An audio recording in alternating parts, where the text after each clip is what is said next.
3 best scenes from License to Kill. Go. Felix being dangled over the shark. The finale with the truck and Bond looking beat to shit. And then probably when he gets his license revoked. This private vendetta of yours could easily compromise Her Majesty's government. You have an assignment, and I expect you to carry it out objectively and professionally. Then you have my resignation, sir. We're not a country club, 007. Effective immediately. Your license to kill is revoked.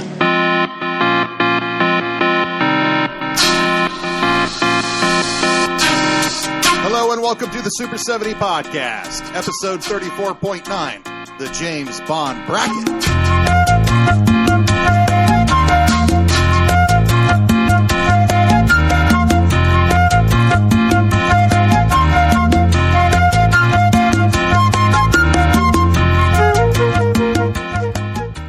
A few months ago, Luke and I had a short discussion on March Madness. I showed him an NCAA bracket, and he instantly said, we should do one for James Bond. I duly put one together, grouping the Bonds together and facing them off, basically using Connery and Dalton and Brosnan on one side, and Moore and Craig on the other. Then we went to it, and the results may surprise you.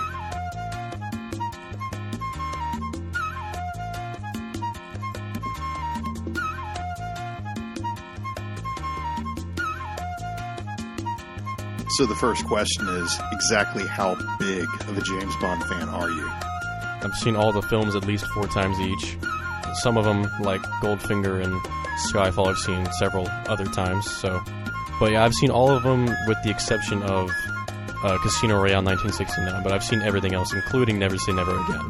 No one's going to fault you for not seeing that. Yeah. Now, what was the first James Bond movie you saw? I believe it was Goldfinger. I think it was Goldfinger or Goldeneye, because I remember Mom really liked Goldeneye. Yeah, she was a huge Brosnan fan. But I grew up with Craig, so it was right after that. It was probably Casino Royale. The Casino Royale was 2006. So yeah, I think so. That was right after you were born. So yeah, it is. Okay, so my first time. What was the first Bond film you saw in the theater? That would be Spectre, actually. So ooh. Yeah, that's a. I remember we were really hyped. You were hyped for me. I was like, oh, that's the first time you'll get to see a Bond movie in the theaters, and then it was Spectre. So, and it'll be really interesting to talk about this because you grew up with a different Bond than I did. Yes. So I like, because I hear like Bond discussions, and it's very subjective depending on when you grew up. So I really like that, because some people hate Brosnan and some people hate Dalton, but some people love Moore. You know what I mean? Those are weird people. I know. It's like I heard that some really liked Moore and didn't like Brosnan. I was like, what? But it's when he grew up, you know. It is generational, because the gold standard, pretty much at any time, I think this is still the case, is everyone just goes back to Connery. They say Connery is the gold standard Bond. You cannot beat Connery, et cetera, et cetera, et cetera. Which is funny, because Connery was truly acting in that role, because James Bond, the character, was not from Scotland. Yes. So you had this, quote unquote stiff-ass Brit being, this James Bond, professional, this guy that Terrence Young and Guy Hamilton had created for the screen, but he didn't particularly match the character in the book right on. Yeah. He was Fleming wrote him differently. Yes, he was more posh, more like Roger Moore, actually, in terms of his external attitude and all of that. I heard that whenever Connery played him on screen, Fleming actually liked it, so in the next book he wrote a sort of loose backstory for him from when he came from Scotland. So I heard something like that. Well, I think that's true, because he only published 1 or 2 books after Dr. No and before he passed away. Yes. And I believe that is You Only Live Twice, I think is the next one, and the one after that is The Man with the Golden Gun, and then it's over. I believe that that is in the plot of You Only Live Twice. No, it's the one with Telly Savalas. It's on Her Majesty's Secret Service. Yeah. That's the one, because the entire reason his cover for going to Piz Gloria up on the mountaintop is he's doing heraldry. And so his own heraldry, Bond's own heraldry, comes from Scotland. Yes. And that was introduced after Connery? After Connery played the part, right? Yes. Because before then, Bond was English, and then now Yeah, he's like got, super English. right? Yeah. Exactly. And then, of course, the lore is, of course, that Ian Fleming worked in MI5 as an intelligence agent. He had been to France several times and is a cousin of. Hold on. The guy who plays Man with Golden Gun. Hold on. I know his name. That's right. He also played Dracula for many years. Christopher Lee. Who's Thank Saruman. You. Makes me look horrible, but I knew his name, I swear. He was in Count Dooku. He was in a lot of movies, over 100. Yes, and did some heavy metal albums. Yeah, I've heard him. Yeah.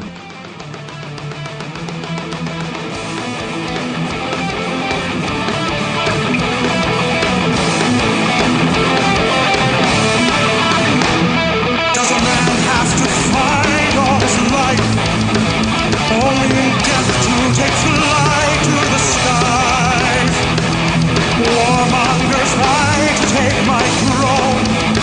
No respect is ever shown to no prince, nor man, nor beast, and steal our cattle for the feast.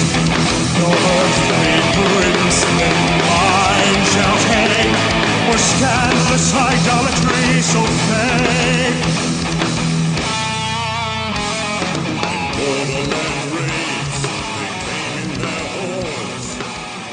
He was in MI6. Yes. And he had killed people in combat on special missions. Yeah. Which is crazy. Also a world-class fencer, apparently. Yes. Yeah, did not need the training when he... when I was on Star Wars, yeah. That's right. And the Sword Master of Star Wars, getting off topic here, but the Sword Master of Star Wars that Lucas hired in Phantom Menace was the guy who taught Errol Flynn for Captain. Really? Yes. Wow, okay. Yeah, he was in his 70s, and he was teaching Liam Neeson and Ewan McGregor how to fence. Isn't that awesome? That's pretty cool. Before we get into the brackets. Yeah, you want to explain the tier system this time? Well, it's not. Well, I'm going to explain the tier system, but I want to get into what you were talking about was everyone has their own Bond. So when you're growing up, you think that Craig is your Bond. That is the one that you identify with the most. Yes, but he's not my favorite. There's a distinction. I grew up with Craig, and I really like his performance. And to me, he is my Bond because I just grew up with him, But I do prefer other Bonds to him. Nostalgia gets in the way. Yes. And for me, I grew up with Roger Moore. That was the one of the first Bond film I saw in the theater was A View to a Kill. Okay. All right. And that blew my socks off. Really? Yeah. I mean, no, I can get that. The scale of the film can really get to you. The scale of the film, the stunt off the Eiffel Bridge, the Eiffel Tower. Yeah. The Golden Gate finale. I knew who Christopher Walken was. Yeah. So there was also this very bizarre Nazi tie back because there was a scientist that was working in the thoroughbred horses. Oh yeah, was previously trying to do that to humans. Mm-hmm. And there is a book loosely based on all of this craziness. And then Grace Jones, who was an 80s icon. Yes. Because she was into very avant-garde pop music, if there ever was such a thing. And then, of course, the soundtrack was by Duran Duran, who, if you had lived in the 80s, was ever present in everyone's mind. Duran Duran was this all-foreseeing pop band. Yeah. A good pop band. The other thing, of course, is after the opening stunt, where Moore slides off a mountaintop or whatever, and then gets into the iceberg with the other hot British chick. Then it cuts to Maurice Binder's famous opening credit sequence, and I think he did 10 films where he did the open credit sequence. And it's a ski vest, neon, with the girl pulling down the zipper. Yeah. And when she pulls open her ski vest, the title of the film. The title of the film is in neon projected onto her chest. When you're, 11 or 12 watching that was Hollywood. That was magic. It's kind of weird because they mixed the new age 80s stuff with the classic, conservative type old British guy fighting. You know, it's a mix. It's kind of weird. That's why the tone of the movie is a little bit. That is the problem with those Moore films. Yeah, that is so. Live and Let Die. It's a lie, actually. Everyone points back to Live and Let Die as this is the first time that we changed to a new Bond, which is not true. That's not true. Yeah, and Live and Let Die was a huge hit for Bond and for Roger Moore. That is also not true. Oh. The fact is that the film did okay, as all Bond films did, but it was not a huge blockbuster success. The huge success of Live and Let Die, we should really get into this later, was Jane Seymour and Yaphet Kotto. Yaphet Kotto is the best part of that film. Right. It was a little bit of a roller coaster there. They tried to rein in Bond a little bit, make him a little bit more realistic for the man with the golden gun, but that made even less money. Yeah, so they had to keep going. They had to go more outrageous, and where they finally figured the character out was The Spy Who Loved Me. Yeah. And that movie, the highest earning Bond movie since You Only Live Twice, and that one made more money since Goldfinger. The Bond films that were in my recent memory were For Your Eyes Only, Octopussy, and A View to a Kill. And those were all directed by John Glenn. And if you look stylistically at the next two, License to Kill and The Living Daylights, actually it's Living Daylights, then License to Kill, those are also by John Glenn. So you have 5 John Glenn films. And I was extremely fascinated and drawn into Glenn's directing style, even as a child. And even now when I look back on those films, because you and I have seen them, I think, twice. And I've seen every Bond film probably 5-6 times minimum. Yeah. And Goldfinger, I've probably seen 20 times. Goldeneye, probably 30.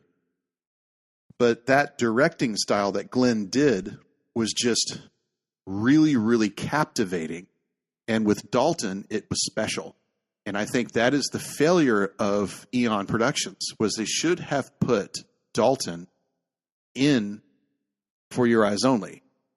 One movie earlier? Well, he would have done For Your Eyes Only, Octopussy, and yeah, but didn't he decline it because he thought Bond should be a fairly middle-aged man? Well, that was earlier. That was when they were casting for To Live and Let Die. Actually, Live and Let Die. Well, yes, and they went with Roger Moore, who was just as old as Connery. Yeah, which is something that's really odd. I thought the point of getting a new Bond, as I saw, was because the previous one gets really old and you can't do it anymore. And that's part of the allure of the Bond films, is that it's one character, but it's many faces. That's why I like them so much. That's right. And then, of course, they asked Pierce Brosnan in 1981, I think, to do For Your Eyes Only. And his girlfriend, Cassandra Harris, she was a Bond girl. And, of course, he couldn't do it because of the Remington Steele contract. NBC would not let him out. And then, of course, the show got canceled. So, he should have just broke his contract. But whether or not that would have been a hit for the next 4 films, I don't know. I mean, who could say? It would have been different, and it maybe would have been better. Well, who knows? I think it would have been an improvement over the Moore films. We'll get to that later too. So yeah. So that was my Bond, but of course you talk to anybody, it was Connery. Sean Connery passed away 2020, 90 years old, and then Roger Moore passed away 2017. I think so, a little bit before then. So the next oldest one is Mr. Lazenby, who also I think is in his 70s and still acting in Australia. So the bracket that we have for our listeners, we've got all 28 films in the first bracket, and we've got them out like division style. They're separated by actor. And then we have 2 wild cards. The first wild card is OHMSS, which is paired with the Moore films because Moore did an odd number of films. And so did Craig. So the second wild card is Never Say Never Again, and that's grouped in with the Craig films. That's the best that we could do, and we could figure it out. Dalton is obviously by himself, and he's paired up with Connery. All right, so are you ready? I am ready. Okay, so for first level, first bracket, we have Dr. No versus From Russia with Love. What is your choice? I like From Russia with Love a lot more than Dr. No. It's really a pacing thing, and with a lot of these films, my level of appreciation for them is loosely tied to pacing, because a lot of these films can get pretty slow. And Dr. No for me is very slow, and From Russia with Love isn't as slow to me. And it's got more like that spy thriller action compared to, like, you know, Dr. No kind of does that loosely, and it's kind of like Connery running around in the beach, you know, what are we going to do? Where do we go next? Whereas From Russia with Love, it feels like more a very gritty spy film, and I like that. And Robert Shaw's in that, right? He is, and he's a great villain in that movie. And you have the parodied Frau Farbissina villain with the shoe knife and the great intro. I think it's a great film. It does take it for me over Dr. No personally, even though Dr. No has a more iconic villain. Oh, yes, absolutely. So what would you say? From those, like, I'm not going to fight. I don't feel like that passionately about it. About Dr. No? I know you love Dr. No. I do. I love it's very different because it's the first one. And you can see that even in the title screen. You know, like the songs haven't fully developed yet, and the title sequences haven't fully developed yet, and the character itself isn't fully developed. But I still do like Dr. No. But sadly, it's put up against From Russia with Love. I cut it a lot of slack because it is the first one. Yeah. It has a lot of those tropes that kind of start there, right? It's the villain's underground base, you know, his secret plan, you know, his lair, which is very present throughout all of these films, even the new ones. I'm sorry, like first round, I guess you're losing. Well, and I think that it stands for something. From Russia with Love was an enormous hit. Yes, in terms of a book. Yes, the book was an enormous too. Yeah, and the book was a few years old by then. The reason From Russia with Love was a huge bestseller actually was because John Kennedy had put it on when he ran for election in 1960. Some magazine asked him, give us a short list of your favorite books, and he put From Russia with Love by Ian Fleming. Mm-hmm. So, I mean, that turns... Oh, that's an endorsement, if I've ever heard one. It was. And Dr. No had already come out, which I think is why Kennedy had read the book. Yeah. Right? So, but that instantly put every Fleming book on the bestseller list. But From Russia with Love is one of the highest-selling Fleming novels. So we'll go with that. And of course, Quint. Yeah. Kurt Shaw. Yeah. Robert Shaw is amazing in that movie. He's really good in that film. Really good. Yeah. And like the knuckle dusters, like punching him is like, I'll never forget that. It's like, oh, and this guy's badass. I really like From Russia with Love. And, you know, sadly later on, I'm predicting it's going to fail to some of the other Connery ones because Connery made some really, really good Bond films, and I think I might shock you from which one I think is the best Connery one. We might get into an argument about which one wins. Well, let's go to the next bracket on the first tier, which is Goldfinger versus Thunderball. This is a tough one. Both of these are really good films. What do you think? I mean, any day of the week, it's Goldfinger. Goldfinger is the competitor in this bracket. Yeah, it is. It just is against any other film in any other era. The reason why I say it's tough is because Thunderball is also really good, but it's tough to say yes to Goldfinger because, like, I really like Thunderball a lot. It's really unique. It also because Thunderball also kind of goes back to Dr. No. They try the whole beach setting again too in the underwater, but they just put more money into it basically. I really like Thunderball, but anytime Goldfinger wins, you can't beat the finale in Fort Knox. You can't beat the villain. I expect you to die. Like, come on. The traps, the people, the characters, the locations, all of it's iconic. Well, if I remember correctly from all those documentaries that are on all the DVDs, like Dr. No and From Russia with Love, they had basically the same budget. Goldfinger had 30% more. Yeah. Because From Russia with Love had made a little bit more money. And then Thunderball was like almost double the budget of Goldfinger. Wow. And then it just increased all the way to Diamonds Are Forever, which was really just Sean Connery's salary. Yeah. Yeah, he did not want to come back for the last one. He did not. Pains me to do this. But Goldfinger is such a strong film. So we're going to cross out Thunderball. Yeah, you gotta. In the iconic shark scene in the pool. Yeah. Like, that's... Well, I love that clip they have when Sean Connery was doing press junkets for The Hunt for Red October, and somebody brought up the shark sequence in Thunderball and said, "Is it really true that they left a separating panel of glass out in the tunnel?" And he just physically you see him like get nervous and that really did happen. And I don't know whose fault it was, but I was in trouble there for a little bit. He was clearly not happy about it 40 years later. You only live twice versus Diamonds Are Forever. I like Diamonds Are Forever much more. Shame on you, sir. You Only Live Twice. Diamonds Shame Are Forever on is you, such sir. a great movie. I don't know how you like You Only Live Twice more than Diamonds Are Forever. I'll give you 2 words. Okay, come on. Donald Pleasance. Okay. I mean, that's the first film that introduces Blofeld in it too, right? Well, he was in Thunderball, but you didn't see his face. His face, okay. I don't know about this one because You Only Live Twice. It drags when it gets to, and he's starting to become Japanese. That little bit of David part. It does slow down quite a bit. It's slowed down, and it's not. I don't know. That one rubs me the wrong way. It's okay because the best parts of that film are the intro and the ending because the spectacle of the ending of all the ninjas coming down, that's amazing, and then the opening is like that's really shocking, but it's really cool because like they take his funeral, they put him at sea, and then he shows up in the submarine. I mean that's amazing. That's a Bond type intro. I really like Diamonds Are Forever though.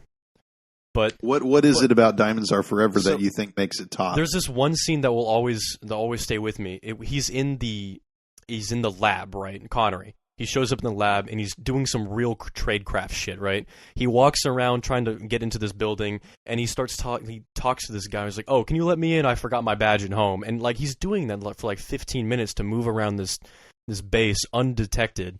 And then that's one of the scenes that really sticks. Like that is Bond. Like he's smooth. He's smooth with everything he does. He's the man with the golden tongue. The car chase is a little bit goofy when he in Las Vegas. I know it's a little bit goofy, and the Stanley Kubrick type 2000 like the conspiracy. That part. Yeah, the like, moon lander, and all that. But I think I don't understand how people don't like Diamonds Are Forever because to me it has a lot of charm. There's Connery scaling the building, trying to find Blofeld. That was cool. Like that was cool. That was cool. And of course it had, and they shot it at the Hilton, which was where the top 2 floors of the Hilton is where Elvis stayed. Yeah. And Elvis played there every night for I don't know, like 4 or 5 years or whatever. And of course the inference that they're making in Diamonds Are Forever is that the millionaire that's at the top, Willard White, he's a stand-in for Howard Hughes. Yeah, every faceless billionaire is a stand-in from Howard Hughes. I mean, right? Yeah, but I really like that film because the finale is a lot of fun, and I like the whole part where the finale takes place on an oil rig. Yes, I really like the oil rig finale. I don't know why, normally you wouldn't like that because, what a drab place, but I like it. And with the tape that he's supposed to hold off, he has to do the whole games with it and, gives it to the Bond girl of the movie, and she puts it in. He's like, "Did you put it in?" John, yeah. And there was a crazy stunt where they dropped someone off of a hotel and she lands in the pool, right? Oh, yeah. That was crazy. Yeah, she was topless, if I remember correctly. But the way that was shot was kind of crazy. No, it was. I think the camera panned up and then it panned down. I thought it was one shot, right? Yeah. I think so. But there's also that scene where Bond's in the coffin and he's about to get burned alive. That's it. There's a bunch of memorable scenes for me. That whole South African thing about the diamonds and then going to Amsterdam. You didn't like that? It was just too much. I like the Las Vegas sequence for sure, but there's a lot of memorable scenes for me in Diamonds Are because that Diamonds Are Forever is it's a standout film for me, and I don't understand the hate for it. It gets a lot of hate. People say that's like Connery's worst Bond film, and I don't see it. I think You Only Live Twice and Dr. No and From Russia with Love are all worse than Diamonds Are Forever. Well, that may be true, but Diamonds Are Forever has definitely the worst villain. Like the twin Blofelds, really? And they have hair, and it's the same guy who plays Henderson in the previous film, You Only Live Twice. It's the same dude. Yeah. So you had people in the theater going like, wait, that was his contact in the first opening shots of, is this what's going, people were really confused. Even 30 years later when I watched it, I was like, that's the same guy. Wait a second, what's going on? Didn't he die in the previous film? And he was knifed through a screen. So I don't know, man. I really think that, Blofeld for Blofeld, You Only Live Twice is the one. and I like the whole Japanese Yakuza type of setup in You Only Live Twice. And Ken Adam does not get enough respect for set design. The man was nominated for I don't know how many Oscars. He's won for how many Oscars? I don't know. He's the one who did the famous War Room in Doctor Strangelove. Yeah. He did the crater in You Only Live Twice. He did the ranch house in Goldfinger. Didn't he also do the massive submarine in one of the Moore movies? Isn't that that's Spy Who Loved Me. Spy Who Loved Me? Yes. Didn't he do that one too? He did. Yeah. So I'm not as willing to die by the sword for Diamonds Are Forever. I mean, I understand that people don't like that movie, and I'm not saying I don't like it. I'm just saying it's not as good as You Only Live Twice. I think I'm gonna have to concede on this one. And we'll do theme songs later. Yeah, but better theme song. And actually, the opening, the entire opening. No, you think You Only Live Twice? No, you're right. I can't even fight for that one. You Only Live Twice does have a better opening than Diamonds Are Forever. Yes, and it's got Nancy Sinatra. So okay, we'll put You Only Live Twice. You Only Live Twice. Let's do it. Wins. Dalton. What's the bracket 2? Yeah, no. First bracket. First bracket. First level. 1, 2, 3. Basically, yeah, fourth bracket. Okay. But The Living Daylights versus License to Kill.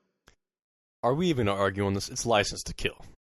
Any day of the week, it's The License Living to Kill. Daylights. I know it's a really great movie. It's one of the best Cold War novels ever. I'm not gonna argue with that. But License to Kill is so much fun. That was one of the best Bond movies. I think is License to Kill. 3 best scenes from License to Kill. Go. The Felix being dangled over the shark. The finale with the truck and Bond looking beat to shit. And then probably when he gets his license revoked. I think that. Oh, when he's in the Ernest Hemingway house with M? Yeah. That's pretty strong. But The Living Daylights. I know the whole the plane sequence the and Berlin Wall. The Berlin Wall. It gets gone through all of Europe in that tube. The plane the opera sequence. house in the beginning with the assassination. It's a great movie, but I think even the villain is better in License to Kill. Robert Davi. He's amazing. Some people think he's a real life villain. I do admit that in The Living Daylights, the plot is that an American arms dealer is trying to smuggle out a Russian general because that general can give him contacts in Afghanistan so he can sell more weapons. And yes. because of Joe Don Baker's character and the Russian general, who's a really talented actor whose name escapes me right now, and I'm sorry, you have 2 bad guys. And that 2 bad guy front is kind of confusing for the viewer. It's like, well, who's in charge and who's doing what? Yeah, and it kind of gets confusing at the end when he meets the arms dealer again. They have a shootout. Didn't we already beat the bad guy? You know, right. It kind of gives the impression that, oh, this guy is kind of like a side character. Nothing is really going to happen. He's kind of like you meet him to get to the next set piece, right? Yeah. When I first saw it, that's what I interpreted. But the beginning in License to Kill, I mean, come on. Well, I'd like to remind you, sir, that your boy, John Rhys Davies, plays Pushkin, the head of the KGB. Yes, he is in that. I completely forgot about that. He Yes. is in that movie. No, yeah. So, but Dalton coming down and parachuting onto that island, for Felix's wedding. Come and Felix Leiter is the same actor who played him in Live and Let Die.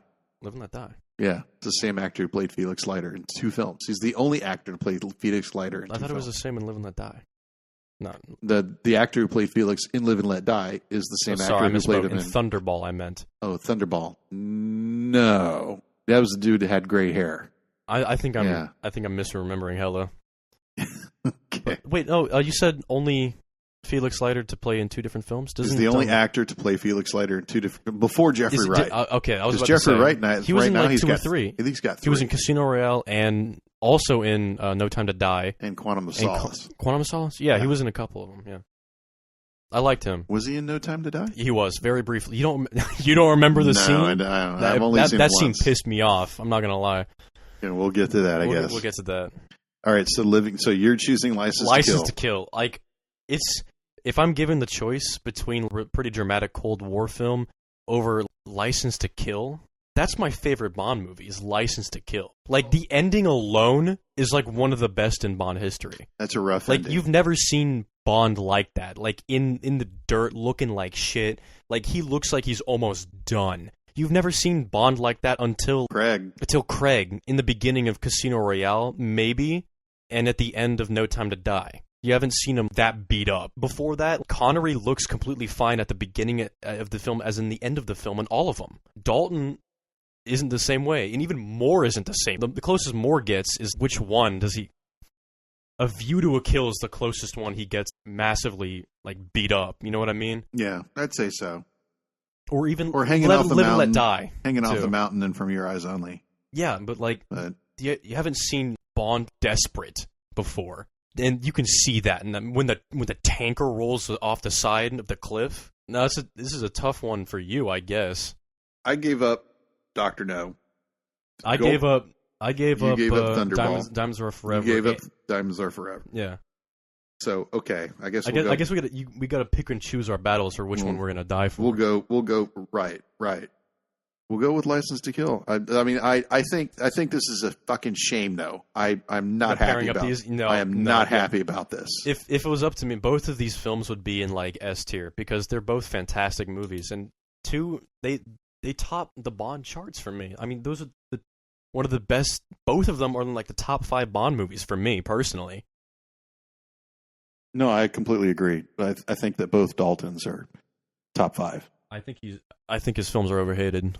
A lot of people don't like Dalton. I really like. He's probably my favorite Bond. Like when I said I grew up with Craig, but my favorite Bond is Dalton. I mean, he's my favorite by far. Really underrated. I saw both of these movies in the theater with my dad too, and I remember seeing. I mean, I was kind of young for A View to a Kill. Yeah, but that movie was in the early '80s. But The Living Daylights. That was just so marked in my memory. No, it's a great film. I love it a lot. There's a lot to love about that film, but... Okay, so let's skip down to the next bracket. Brosnan. Now, it's really funny because Bond being like this super English guy, Connery is a Scot, Dalton is a Welshman, Brosnan is Irish. Now, even I, sir, in 1993, when they said Pierce Brosnan is going to be the next James Bond. Knew he was Irish? Everyone knew that he was Irish because he had done Irish movies that had made it into the American mainstream. Mm-hmm. And he had changed his accent to sound posh English when he did Remington Steele. That was the whole point of the show. It was this posh kind of Sherlock Holmes-y Englishman, but everyone knew that he was Irish putting on this accent.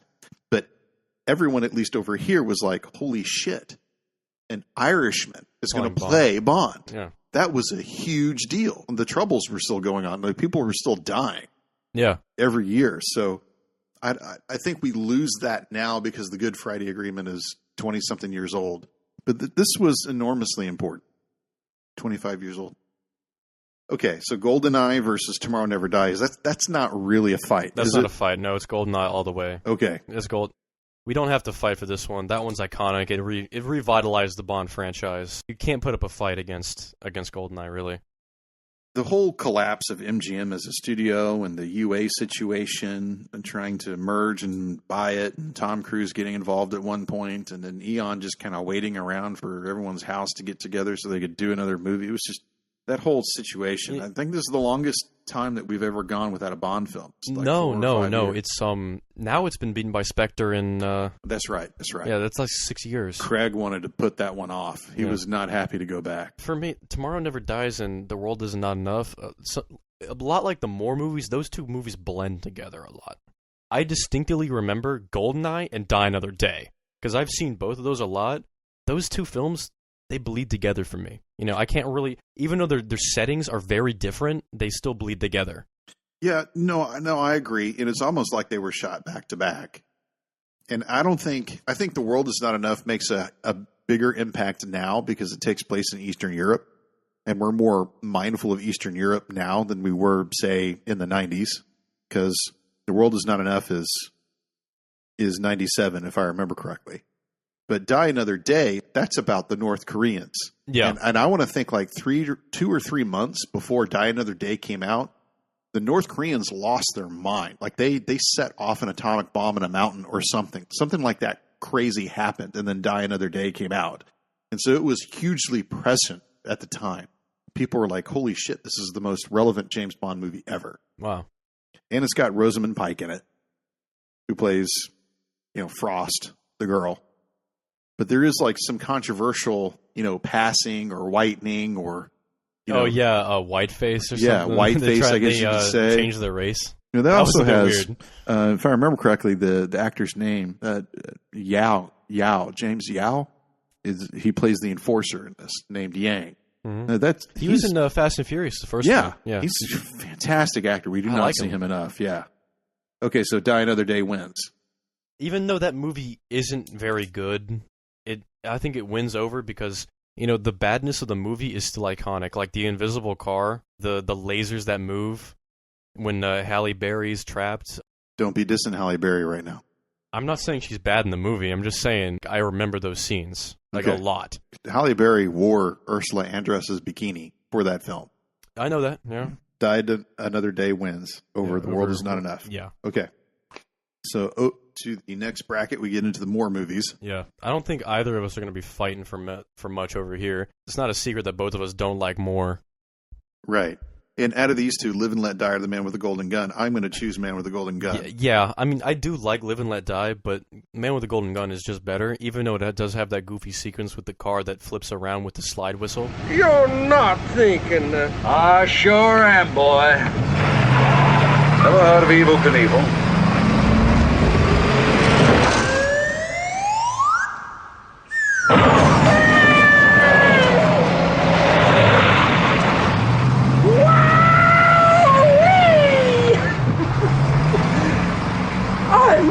Done that before. Neither have I, actually. That's in that movie, right? It is, yeah. The tragedy for me is we're crossing out Jane Seymour. We're picking up Brett Eklund. I mean, I get it. It sucks to not even fight for Yaphet Kotto. Oh, I know, yeah. But Man with the Golden Gun, I really like that one because I didn't even think about it, but when you brought it up when we saw it for the third or fourth time, when we were watching the whole series again, you brought up that movie was pretty relevant because of the energy crisis. Right. I was I didn't even freaking think of that. It's got J.W. Pepper in it. You got a set of wheels you just won't quit, boy. If there's yours, that is, You spin around, boy. 10 fingers on the fender. Legs apart. I'm sure this ain't exactly your debut with this sort of thing. You picked the wrong parish to haul ass through, boy. Nobody cuts and runs on Chef J.W. Pepper. And it's him speaking, by the by. Reprising his role, which Secret agent. I think he pulled me over in Vidor, Texas one day. Sheriff, you want to get your boys off our frequency? Give me that. Now you listen to me, trooper boy. We got a swamp full of black Russians driving boats to beat the dam down here. What are you? Some kind of doomsday machine, boy? Well, we got a cage strong enough to hold an animal like you here. Captain, would you enlighten the sheriff, please? Yes, sir. J.W., let me have a word with you. J.W., now this fellow's from London, England. He's an Englishman working in cooperation with our boys, a sort of secret agent. Secret agent? On whose side? It was awesome. Okay. So the next bracket is The Spy Who Loved Me versus Moonraker. This is not even a freaking question, man. So we're crossing out Moonraker. Yeah, that movie sucks. What's the worst thing about Moonraker? Do not say Michael Lonsdale. The villain's plot, Jaws, Brazil, the the laser guns, Bond on the stretcher or someone on the stretcher getting out of the back of the ambulance and like riding down some street, Jaws biting the zipline cable, and everything about that movie sucked. Like, got Bond fighting an anaconda. All around it was just bad. Okay, I can buy any of that. And what's your worst moment of Moonraker? Song's good. I mean, it's the best part of the movie. It's the song. Just the shitty way they were trying to redo The Spy Who Loved Me. And if you look at The Spy Who Loved Me, another Ken Adam movie, by the way, Ken Adams' set design, The Spy Who Loved Me, is just awesome. Just awesome. And I want to take this moment, actually, to mention that Ken Adam was born in Germany. He was a German citizen, and he was Jewish. And he got out. He went to England. And when the war broke out, he joined the RAF. And he fought in the Battle of Britain against the Germans in the air, defending England from invasion. Now, I want everybody to just kind of think about this. And the war went on. Ken Adam continued to fight with the RAF over occupied Europe. Now, just think what would happen if he was shot down. He was not a citizen of Great Britain. He was still, as far as everyone was concerned, a citizen of Germany who had fled. If he had been caught, he would have been shot on the spot. No trial. He would not have been put into a stalag with William Holden.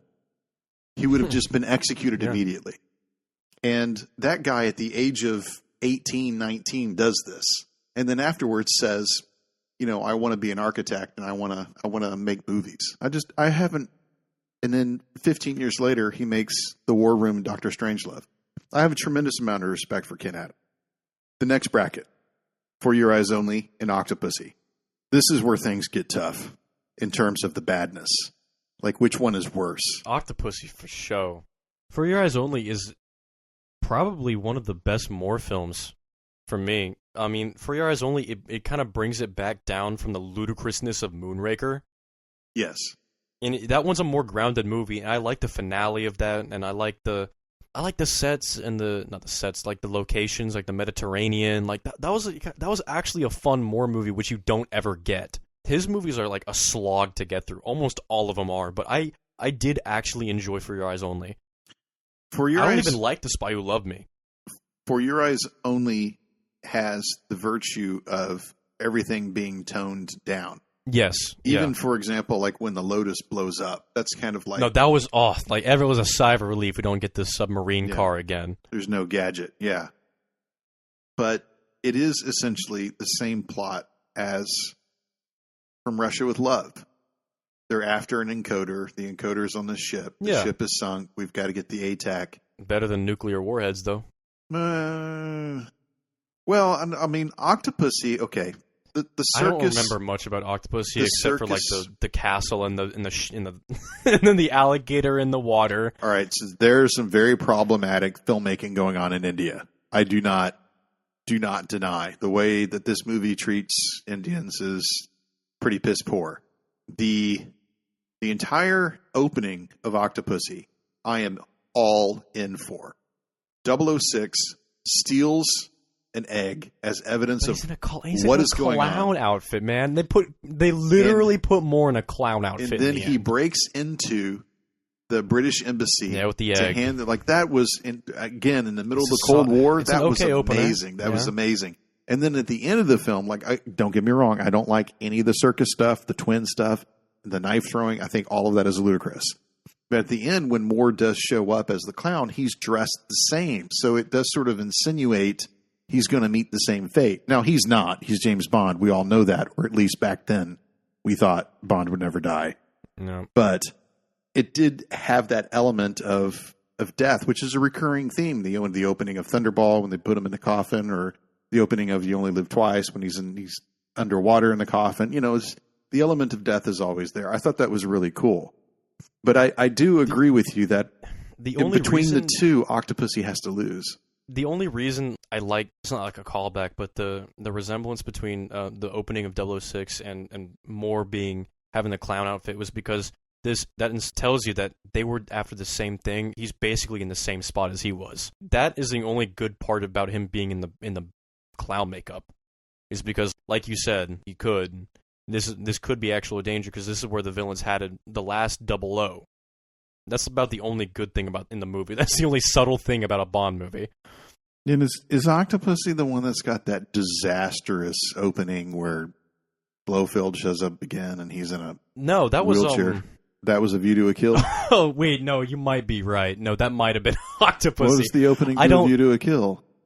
Oh, that was him. No, that was Sims in the mountaintops. He was okay. I think. No, that's true. That's true because he was skiing. Is that Octopus? He was skiing. Is that Octopus? Yeah, it is Octopussy. Okay, that's horrible. Octopussy's not a good movie.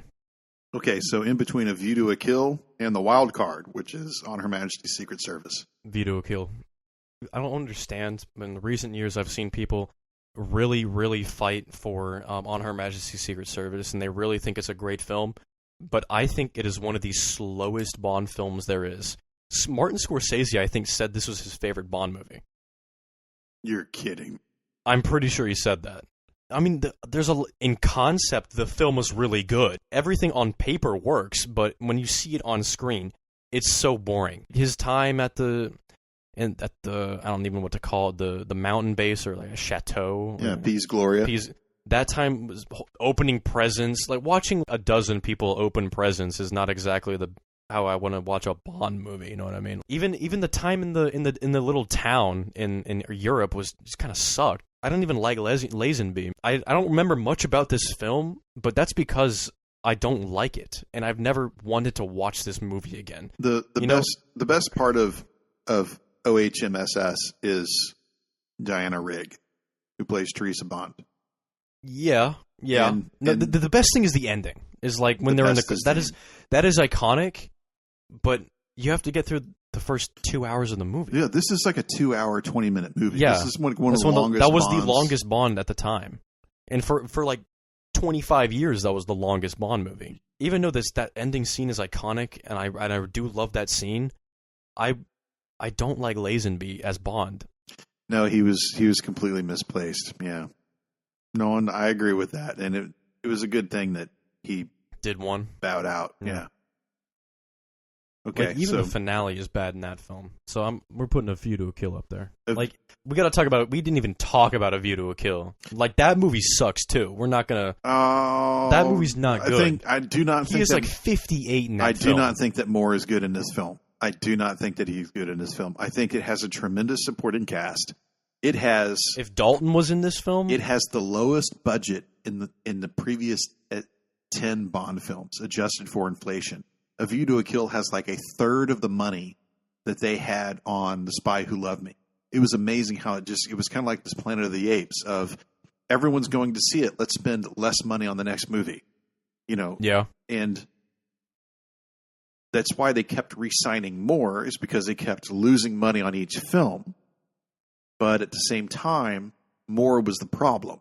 There are a lot of things in A View to a Kill that are, the fire in the San Francisco City Hall, well, the way they pack the dynamite into the cave, how they drown all the workers in the cave. I just thought that there were some tremendous things going on in A View to a Kill. And of course, Patrick McGee, who is from the Avengers with Diana Rigg in the 60s, plays the chauffeur. And the use of more stuntman is very, very present in this movie.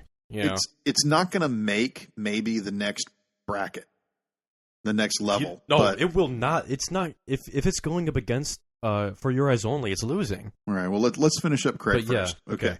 Let's not get there. Next bracket, still Craig. level 1, Craig. Casino Royale versus Quantum of Solace. I don't think that's a contest. No, it's Casino Royale. Even though there are elements of Quantum of Solace that I like, including Olga Kurylenko. It sucks because I don't think Quantum of Solace deserves like all the hate it gets. Because I do like that movie because it's for one, it's like the shortest Bond film. Right. And it does get to the point. It has a lot of interesting ideas, but the writer's strike really killed it.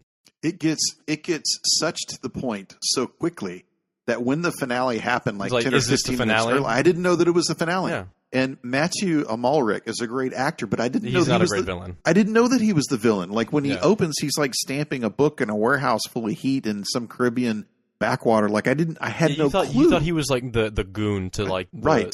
Because like isn't there like a scene where he like like puts someone in like a river and kills them like with like cinder blocks or something, and he drives away, and then Bond sees it and he's like, "Oh, tough." Right. Like there's almost no reaction to like the end of that scene, which is like, "Oh, he's probably some lackey," you know. His name was Green or something, right? Yeah, that's right.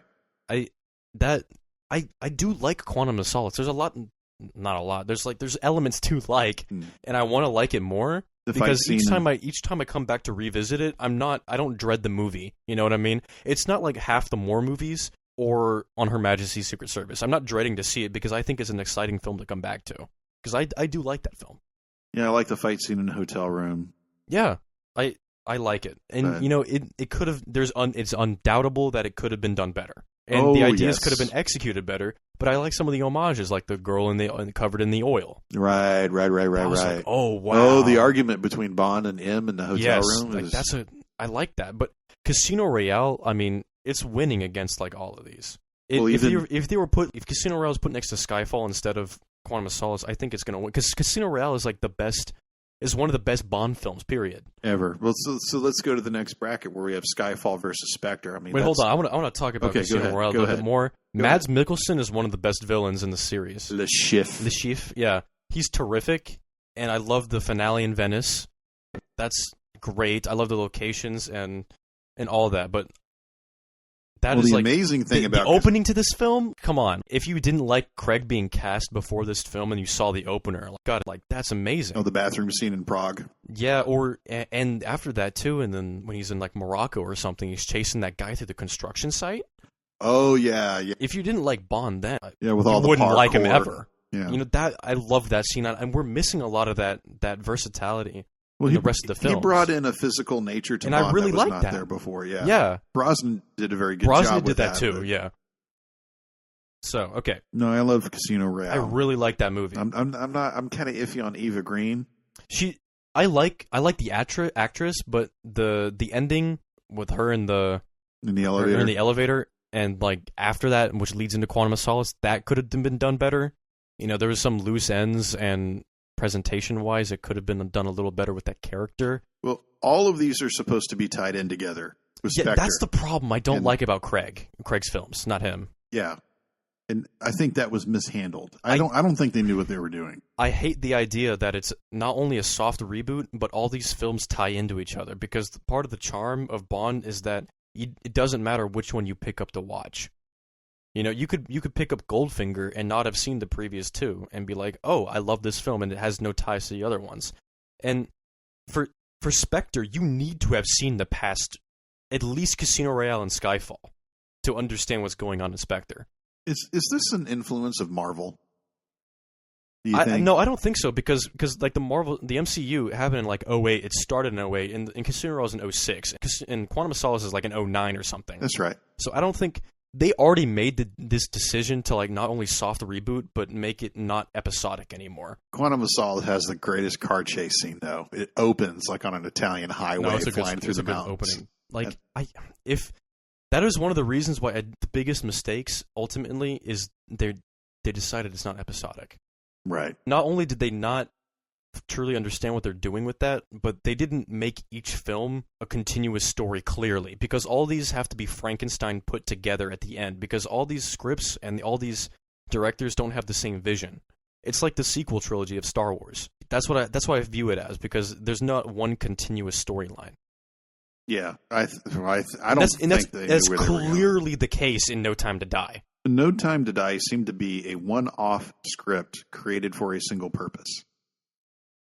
And that was to make sure that Craig did not return. But the biggest problem I have with the Craig films, not him, of course. He's the best part of the movies, is with Daniel Craig. He's great. He carries. I just don't like these films because I don't like a lot of these films because of that. Because it's not episodic, and they ruin Bond's character almost with that. And they also ruined the mystique and the presentation of Bond too. And Casino Royale has that amazing scene. Like that. I mean, things are different now because of No Time to Die, which has colored this somewhat, so that has that going against it. But in Casino Royale, when they drag Bond into the interrogation room and they strap him to the chair, Bond, you can see the look on Craig's face. This is called acting. Okay, Craig Bond thinks he's going to die. Yep. When they strap him to that chair and they start torturing him, he actually thinks he's going to die. And he is resisting, knowing that is... He doesn't know Mr. White's going to walk in. So he is just figuring, like, if I'm going to die anyway, then I'm not going to tell them shit. Yeah. And it is so close. It's an amazing scene. It's one of the best in the franchise. It's crazy. It's crazy. It's like top 3 scenes in the franchise. Like, there's 2 top 3 scenes in Casino Royale in the franchise. What's the second one? The second one, Goldfinger of Connery being strapped at the table. Okay, yeah, absolutely. So, but you said there was 2 in Casino Royale. 2 in Casino Royale? What's the second one? It's the poker scene. Oh. Like of him, like getting poisoned. Oh yeah, and he goes out to the car. I love that scene. That's like one. Maybe I'm probably exaggerating, but there's at least one in Casino Royale and it's that torture scene that's in the top 3 scenes in Bond history. I wonder if he had a screaming Viking. No, he had that Vespa or whatever. Yeah, he called it a Vespa. I'll let our viewers Google screaming Viking as a mixed drink. Yeah, I guess I could take the job. I'm gonna hate to see Wayne hit the streets. Yes, I agree. Woody, may I see you in my office, please? You bet, Miss Al. No, wait, no, not Woody.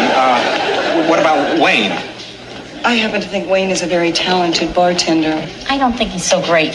No, Miss Tortelli? No. I bet there are a lot of drinks he doesn't know how to make. Impossible. I know every drink there is. Oh, yeah? I say that a customer is going to come into this bar tonight and order a drink you've never heard of. No way, never happened. Well, if it does, will you take a hike? All right. And if I win? Then you get Sam's sailboat. Deal, Sam? It's a deal. You're on. I love sailing.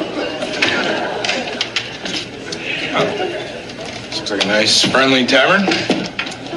Heck, I'll give it a chance. Norm! Heck, now, you idiot.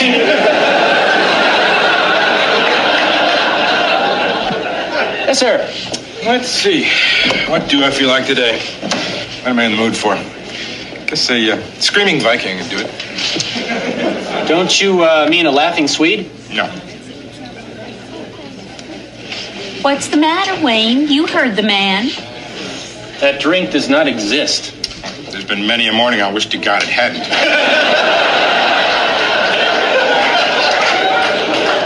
I've never heard of that drink, and no one else has either. This gentleman made it up. Do I have to take my business elsewhere? No, please, sir. Excuse me, Miss Al, I can make that. Do you want the cucumber bruised? Slightly.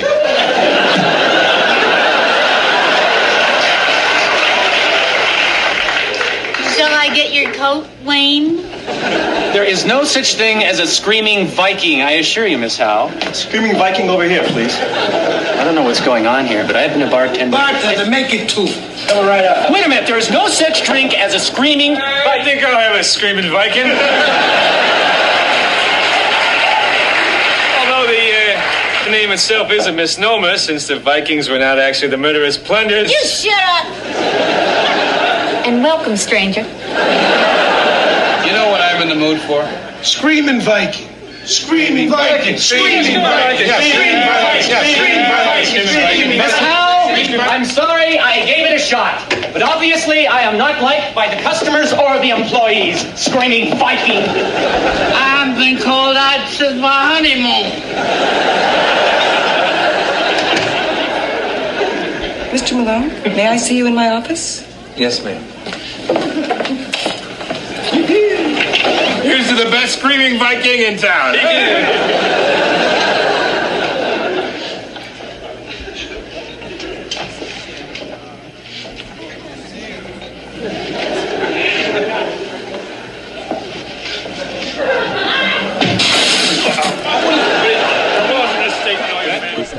Skyfall or Spectre? That's not really an argument. No, it's Skyfall. It's Skyfall. Easy.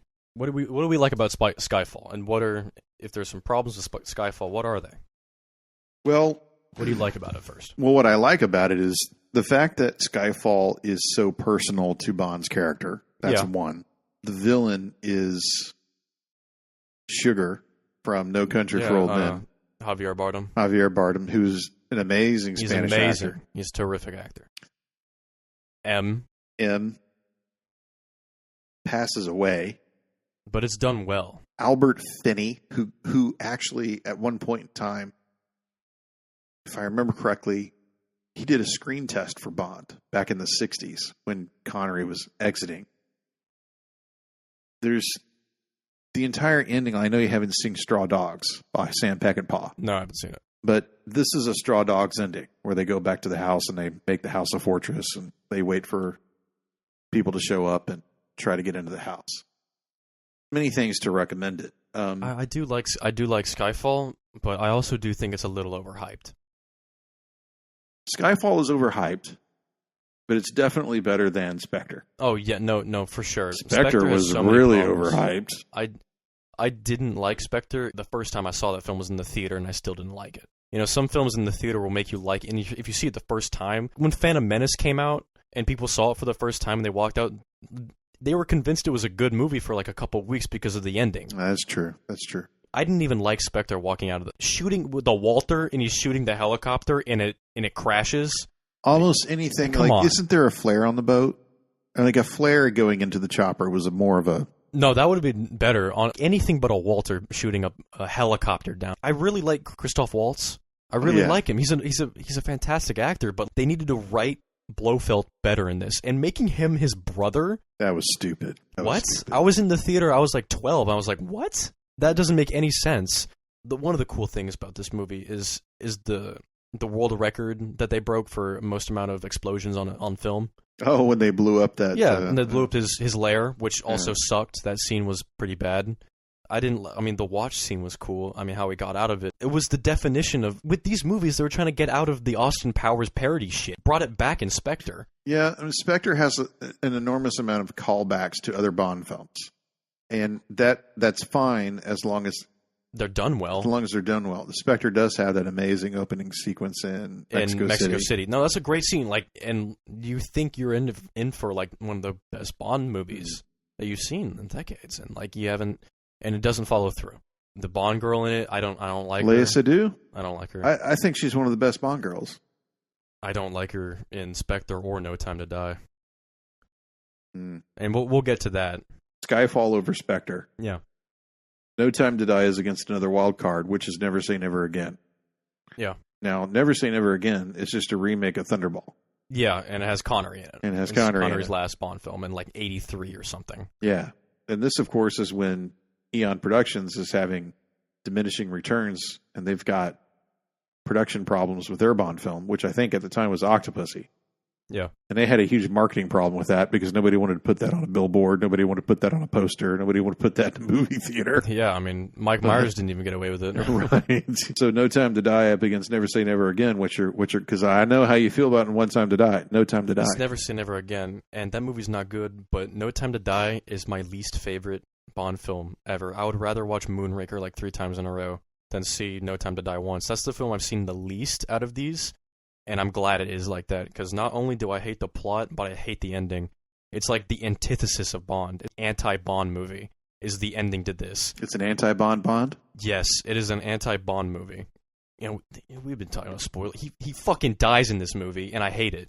You don't kill Bond, you replace him with a new actor, and that's kind of why the series is so iconic.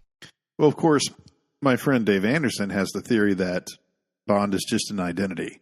And it passes from person to person. That's a stupid idea. And so the other Bond's just retired. That's a horrible thing. If that was the case, they would have brought people back for Spectre and No Time to Die in an ensemble. Let's get Pierce Brosnan back in to help out the new Bond. They would have done that by now if that was the case, all right? And especially with a film like this, since it's more like a story-based series from the Craig films, since they're all tied in together, they would have done it by now. That's a horrible theory, one. And 2, No Time to Die is just horrible. The Bond, I don't buy anything. Is this the girl that he's really going to drop everything for and live the rest of his life with? Yeah, I thought she was a tremendous Bond. Bond girl? Yeah. No, I don't buy it at all.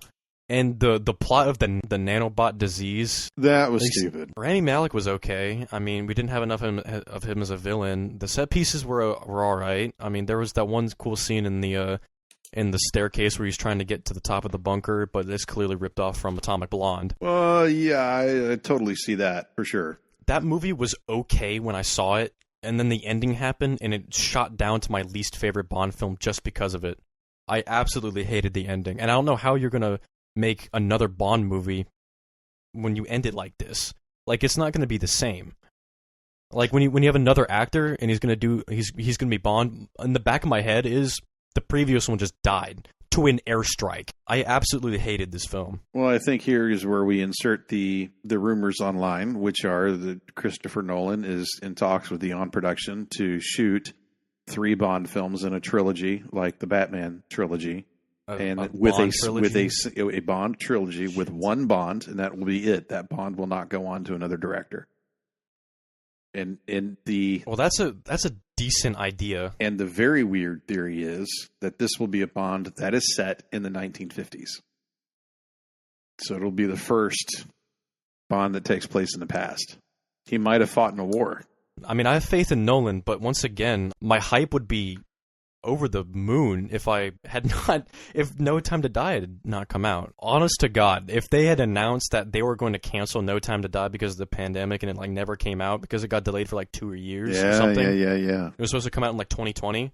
If they had announced that it was horrible for marketing, because they spent more money on marketing or whatever, and they just decided to write it off as a tax break and not have seen it, not only would I be happy, but Craig would probably have been happy. I did not like this film that much that I would rather have his franchise, his part of the Bond saga, be left at Spectre. Oh, you would rather have him not sign on to the movie? Yes. Yeah. If that was the ultimate choice, if I have forethought, I would have rather never this movie come out.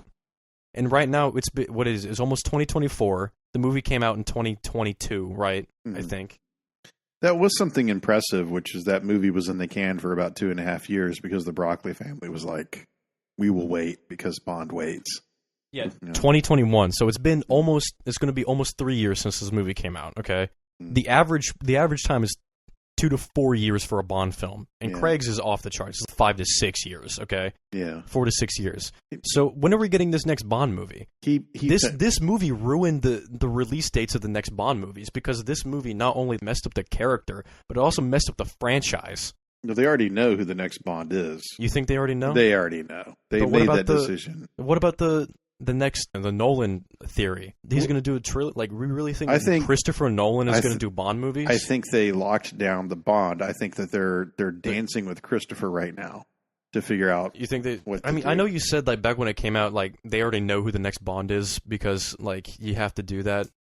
Yeah, supposedly have to do that when the movie's going to end with the actor. But I don't know if they even know what they're doing at this point when they put out a movie like that. Who do you think is going to be the next Bond? I don't care. That's how much the last movie affected you? That is how much. You're disaffected by what's happening next. Yes. That movie messed it up, my love for this franchise, so much that when I walked out, I didn't care who the next Bond was. In Spectre, when I walked out of Spectre, I had seen all the movies because we had watched them. That was the first time we watched all the Bond movies. And when I walked out of Spectre, I was like, okay, I can't wait for 1 or 2 more Craig movies. And then I'm really excited who the next Bond is going to be. I don't care anymore. I just don't. That's upsetting. It is, and that movie ruined it. When they announce it on the news or something, when I see it on my phone, it's the next Bond has been announced. I'll look at the name and be like, oh, all right, cool, and I won't think about it until the movie comes out. You won't care. Yeah, I won't. But you'll go see the movie. I'll go see it, of course, but I don't. My expectations are at an all-time low. What if it's Aaron Taylor Johnson? That's cool. I mean, I hope he does good, but ultimately, it's the Broccoli's or the writers or the directors that are going to mess it up. It's never the Bonds, with an exception to Lazenby and Moore. Mm. Rarely is it the Bonds themselves that mess up the films. And that would be cool if Lazenby came back and he was a villain in the next Bond. That would be stupid. That would be horrible. Yeah. I don't like that movie, and I will never like that movie, and I don't understand how you do. When I said earlier when we started this that I'm not willing to die on a hill for Diamonds Are Forever, this is what I was talking about. I'm willing to die on the hill that this movie sucks. Well, I'm not going to... In a world where this doesn't go past the first tier is crazy to me. Well, you're so passionate about it. I am. I'm not going to contest it.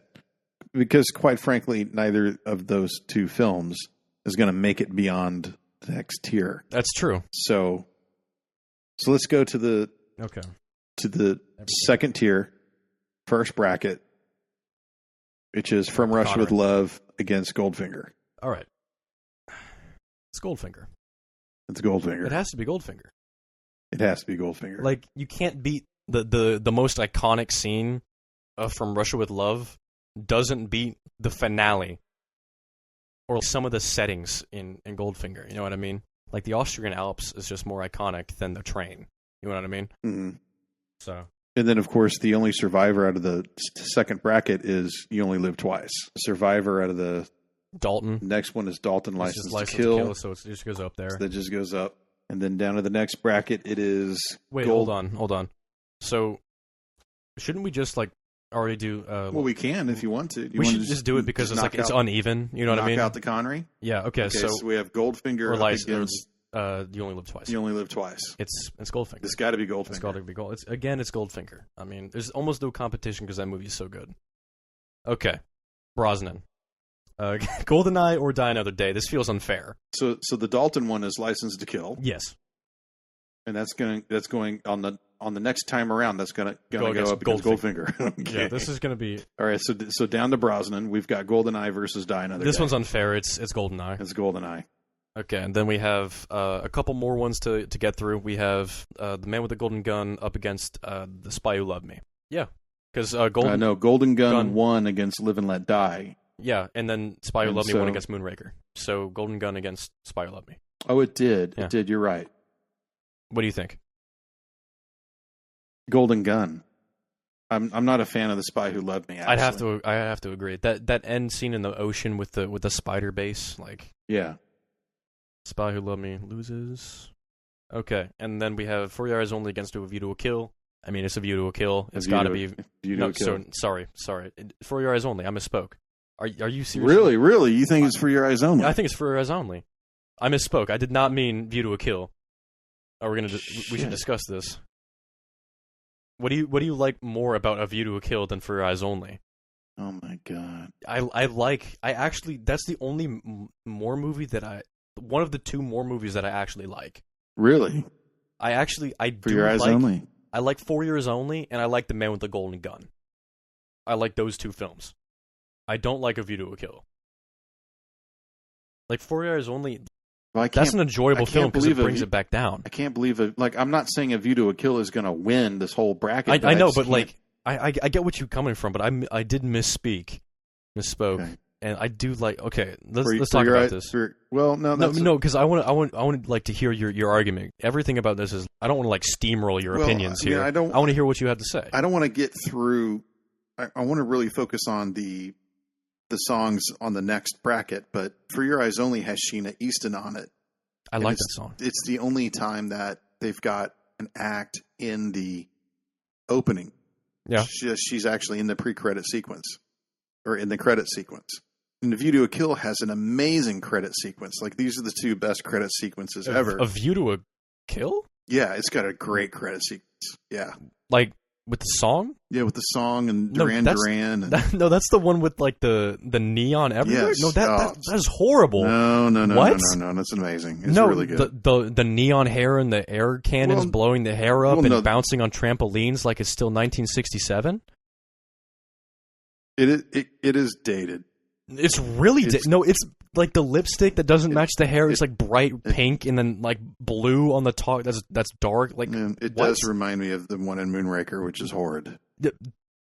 Like Maurice was slipping when he made. Oh, okay. That intro is not good. For Your Eyes Only has a better one because if we're talking intro, then I'm taking not intro like the credit sequence in the beginning with the song.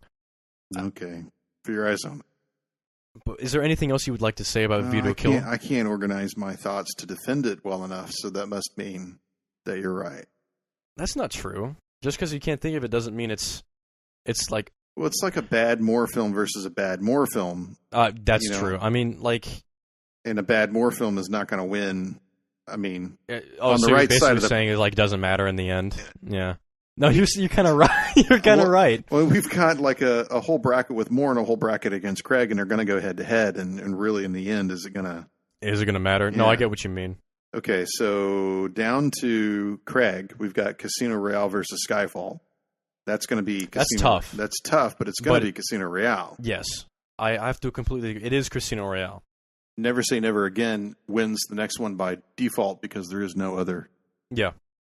So then going back over to the other side of the bracket under Connery, we've got Goldfinger versus License to Kill. Yeah. I don't like this. This is a fight. I don't like this. This is actually really tough. And Benicio del Toro is one of the greatest enforcers of any of these films. I don't even know where to start to think about which film I like more. Because both of these are powerhouse Bond movies, in my opinion. I don't know which one I would rather watch. I have to think for a little bit. Dude, this is tough. Got me there. No, this is tough. License to Kill is an immensely entertaining film. And Goldfinger has sections that really slow down. That's true. Like when the scene when the two CIA guys, when they're in Kentucky or whatever, they're trying to understand what's going on. That's a bit slow. When he gets captured at Goldfinger's place, it's a bit slow when he's in the prison. It only speeds up whenever he breaks out, and then he gets put back in one more time. Well, there's that golf sequence, and then there's the slugger or whatever. And then he plays a number 9. Well, I'm standing on it. And then the stakeout, like you say, it's got a hell of a finale. The third act you can't argue with. I feel like the third act almost brings up the entire film. You know what I mean? And also the interrogation scene was on the table. That's just so iconic. I want to put Goldfinger above it, but when I think about which one I would rather watch and which one I'm going to be more entertained by, I think it's going to be License to Kill. I don't want to say that because it's Goldfinger. It's also one of those situations where Goldfinger is. I mean, Goldfinger was made in the golden age of Hollywood. It's just a different era. It was shot in Technicolor. Yeah. And Pierce Brosnan said it was his first color film he'd ever seen in a theater. Wow. You know? And License to Kill is just made under different circumstances. To us, it's more modern. It's about drug dealers. Yeah, which he had never gone up against before. Right. And it's instead of a guy who wants to irradiate gold so he can force the market to make his gold more. It's less of a haha, my evil plan, I must explain it to you. Right. It's more like, you better get out of my way because I'm going to keep selling drugs. And Robert Davi is a dangerous villain. Yes. He's a dangerous axe-swinging villain. He's convinced, out of all the other villains on this list, he's the most deadly, I think. He doesn't look like he would bat an eye at butchering someone with a machete. And the most screen time Q has on screen is in License to Kill. Yeah, it's 43 minutes or something. It's a third of the film. It's Q. Yeah. All right, License to Kill. Yeah, I feel bad, but it must be License to Kill. That's surprising. That's really surprising to me. It is, yeah. Okay, next bracket. We chose up against Goldeneye, right? We chose Goldeneye. Yeah, so we'll get back to that later. To that, yeah. But it's going to be License to Kill versus Goldeneye. Later. Yeah. Yeah. Okay. And then so we have Golden Gun up against For Your Eyes Only. Golden Gun. It's Golden Gun. It has to be Golden Gun. It's like Scaramanga against some Greek guy. I can't remember who fought the communists. I cannot remember his name, Although For Your Eyes Only, I will give you this. Topol is in For Your Eyes Only. And he's an amazing actor. He was in The Fiddler on the Roof. He played the good Greek guy who was having a feud with the bad I just remember Greek that guy. weird shit in that movie. Yeah, he was eating pistachios out of his... Yeah, Golden Gun is better than that movie. Okay, then we have Casino Royale against Never Say Never Again. Not a fight. It's not a fight. Casino. Yeah, Casino. So it's going to be the man with the golden gun against Casino Royale. It's Casino Royale. All right, so let's go to the other side of the bracket. Yeah. So we're getting down to the final four. The final four are... License to Kill, Man with a Golden Gun, Goldeneye, and Casino Royale. Right, so in between License to Kill and Goldeneye. Shit. Holy moly. Damn. That's crazy because that's Dalton's last movie and is Brosnan's first movie. Yeah. This is a tough one. I mean... In Goldeneye... I'm putting License to Kill again because there are some sequences in Goldeneye that I don't like. Such as? The train sequence. And him in the helicopter. I don't like that. When he wakes up in the helicopter... And I wanna hump a lot, I don't like her. She's a bit over the top for me. I mean, Zinnia on the top. Zinnia on the top, yeah, whatever. The bathhouse sequence. That's Famke Johnson. She played Jean Grey in the X-Men films. Did she? Yeah. Huh. Anyway, the bathhouse fight. The bathhouse fight I don't like. The only parts of this film that I really like are the finale, when he's you know the finale. I'm not going to describe it. The finale. It's like 45 minutes is like the finale, but I like that scene and I like the opener because we've never seen like a Bond with another 00. You know? Right. Yeah. I like that. So because it sets that up the goes film back with a lot of good shit. to another thing that we have to think about here is the villain, which is Sean essential. Sean Bean versus Robert Davi. I like Robert Davi. You know, he's got his pink polo shirt and he's drinking tea with his pinky up. I think I like License to Kill a lot more because it is just simply more entertaining. This is like hugely controversial. No, in no other, I've never ever heard anyone else think that a Dalton would like stomp Goldeneye, let alone let alone Goldfinger. You know what I mean? I bet you if you asked anyone who went to go see Goldeneye, they probably couldn't tell you what the last Bond film was. Really? Maybe. No, maybe. You 93 might be right. from 89. I bet you there are people who had not seen it in the theater. I like License to Kill a lot more. License to Kill. I'd have to say License to Kill. License to Kill. Because it's such a unique Bond film. That is for certain. Okay, The Man with the Golden Gun against Casino Royale. And it has the future Mrs. Richard Gere. Okay, so The Man with the Golden Gun versus Casino Royale. That's no contest. It's Casino Royale. This is a tough one.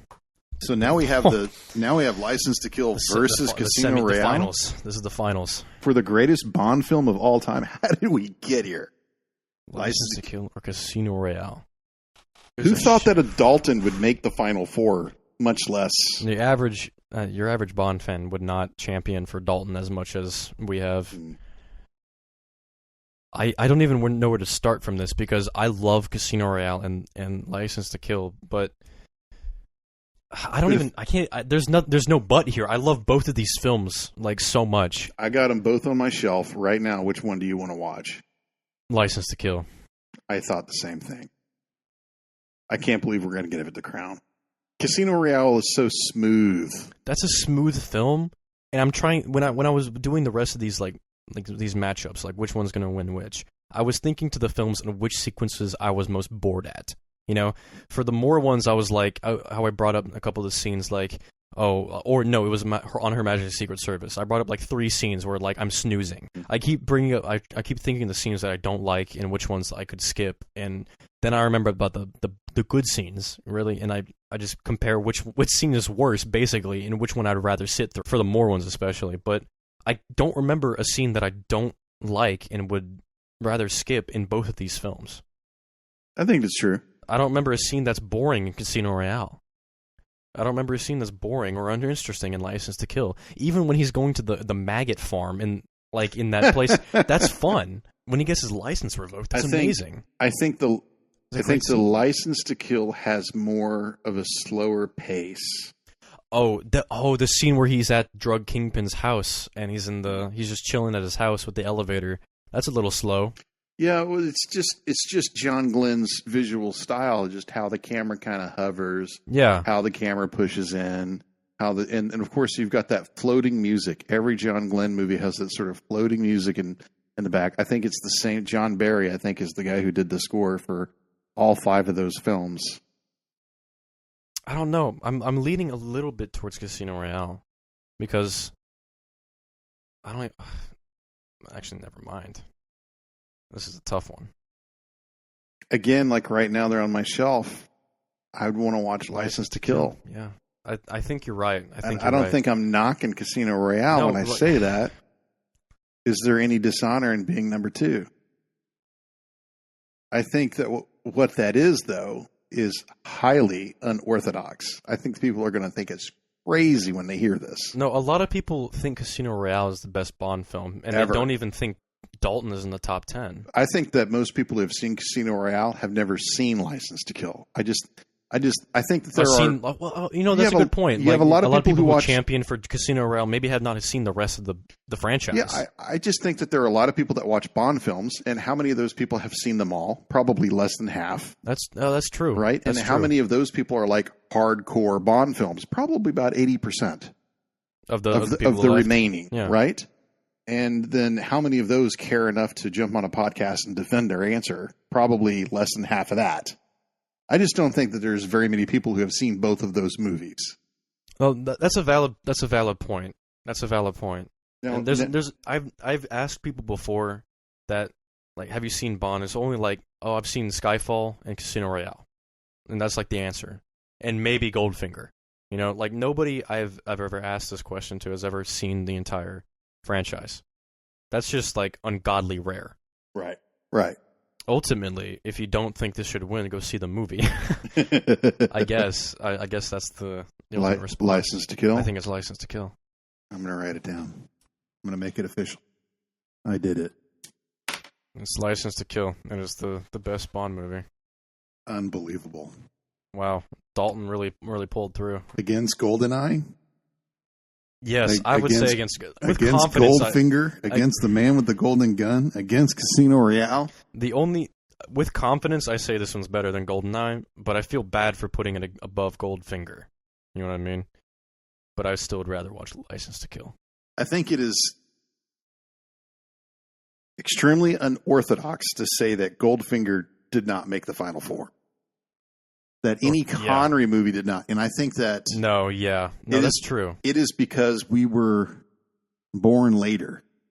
And that is the reason. I don't even think that, because people who watch these Bond movies now, they still... Not even these old heads. It's still people who are young that really love the Connery movies. People still love the Connery movies, and people still love his films and think he's the best Bond. Goldfinger was in the Criterion Collection on Laserdisc. Oh, that's deserved, 100%. That's in the rightful place. But would you put License to Kill on Criterion? No. I don't think I would put License to Kill on Criterion. So is it because it's not as good as a film, or is it because the style does not... it's the style. I think style does get you into... John Glenn does not deserve to be in the Criterion Collection. Doesn't mean he's a bad director.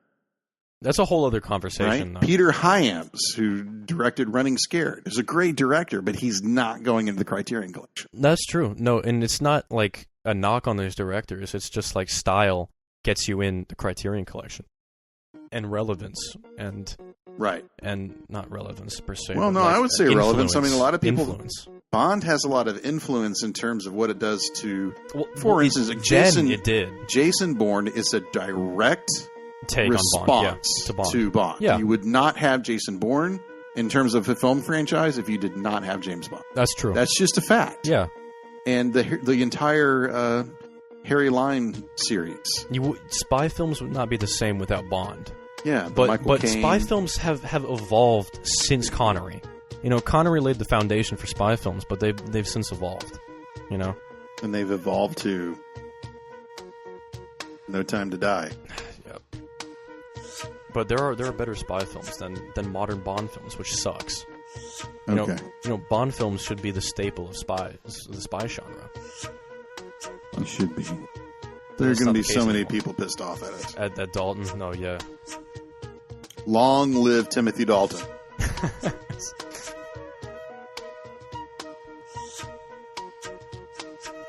Thanks for listening to Luke and I debate the finer points of Universal Exports. You can find me, my books, and my blog at www.thatdylandavis.com. I'm also using that handle on Threads, and I'm on Letterboxd. You can also reach me at thatdylandavis@gmail.com. Rosalind McPhail has done all the music for this podcast. I'm Dylan Davis, and we'll meet next time on the Disco Volante.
have about a minute left, and I do want to ask you, because it is the 500-pound elephant in the room, is we're coming up with 50th year of James Bond. It's actually passed, I think. Yeah, I know. Actually, a month ago. But the celebration continues. Yes, it does. And the new one's coming out. Yeah. I don't know when you're releasing this, but the new one's coming out very soon, and I believe it's terrific. Well, it must be rewarding. It must be fun to be part of this. Well, it's 25 years ago when I did it. It's special to be part of something that's lasted 50 years. You touched on about the Disney thing of always trying to do something, a sequel better. And I think that's one of the reasons why Cubby Broccoli, who is passed away now, but was the original producer of the Bond series with Harry Saltzman, and then became the sole producer in partnership with MGM. And his family is still in pretty much in control anyway of the movies. They have always striven not simply to exploit the name or the history. They've always tried to make them as good as they can possibly be. And I think that's to be applauded, and I respect that enormously. And I like them very much. They're terrific people. Yeah. And hip hip hurrah, 50 years, it's great. It's a long time.